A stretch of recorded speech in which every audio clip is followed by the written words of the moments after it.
I'm curious, Jay, what you think Matt Nagy is worth.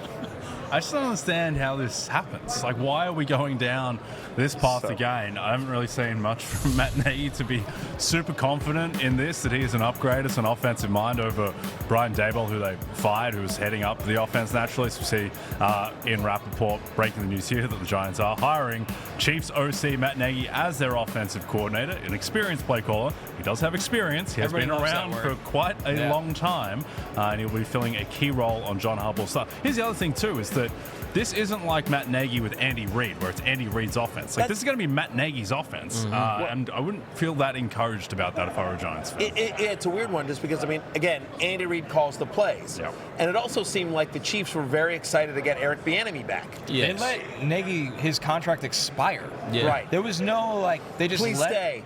Just let it expire and brought back Bieniemy. You didn't get a head coaching job. Please come back. Right. Former coach of the year, by the way, Matt Nagy, with the Bears in 2018. Largely in the back of their defense. Interesting award. Yeah. Yes. But you see how the first year in Chicago was good. Yeah, how have we talked about the Chiefs' offense for the past couple of years in comparison to how we talked about it when Eric Bieniemy was the offensive coordinator? That's right. I don't think we had to look at it any further than that. Patrick Mahomes was a multi-time MVP, and so I think they're trying to get a little bit of that old thing back. Even though Andy Reid does call the plays, I think they want him back in that building because that's simply when they were at their best. Well, for sure, but I think in terms of Matt Nagy, the two most recent things, like he's been the Chiefs offense coordinator for the last 3 years, where Mahomes is kind of this fully baked, product. We can argue about, whether he was, but it's not like Matt Nagy can say like, well, I developed Patrick Mahomes. He was Patrick Mahomes before Nagy came back as the OC, and then he was the Bears head coach, and then, I don't know that you feel great about any of the quarterbacks that played under Matt Nagy. And the reason I bring that up is that the number one job, I believe, of the Giants' new offense coordinator is to make Jaxson Dart. That's what it's all about. Is to continue the development of Jaxson Dart and make him a star or more of a star. Right. And, because Harbaugh's not that guy. That's not what Harbaugh does. No. Harbaugh's a CEO type head coach. Which is why Aloha Bricks asked, does Nagy help or fail for Dart next year? I mean, we would have been unanimously excited for Todd Monken to be the offensive coordinator of the Giants. Like, that's where he was going. He got a head coaching job. It didn't happen. This pivot feels the opposite to me. Yeah. I'm not optimistic about I this. got a question for y'all. Would you rather have Matt Nagy as the OC or still have had Brian Daboll as the head coach? Still have Brian Daboll. There you go. So it's like That's a tricky one.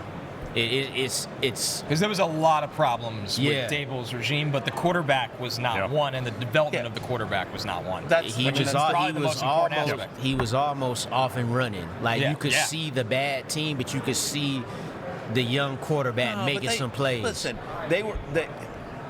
we don't need to turn this into a whole debate about Brian Daboll, and I understand what you're saying, but my argument is that at least some of the failures of Daboll were bad luck, injuries, injuries on both sides of the ball, including Malik Neighbors. Like, your best non-quarterback offensive skill player goes down early in the season. And then honestly, roster. I mean, I don't think Joe Shane has done a great job. No. And so, I don't know. I think Brian Daboll's a good coach. So, you know what I mean? And we're excited about Cam Ward. Yeah. Hey, it's Matthew Berry from NBCSports.com and RotoWorld.com, and I want to thank you so much for watching whatever it is you just watched, or if nothing else, being too lazy to click out of the autoplay after this video started, after whatever it is you actually wanted to watch finished.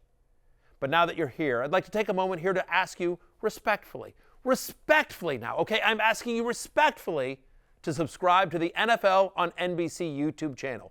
You'll get the latest RotoWorld fantasy news headlines, all sorts of great shows, including my own Fantasy Football Happy Hour. So go subscribe now. Again, I'm asking respectfully.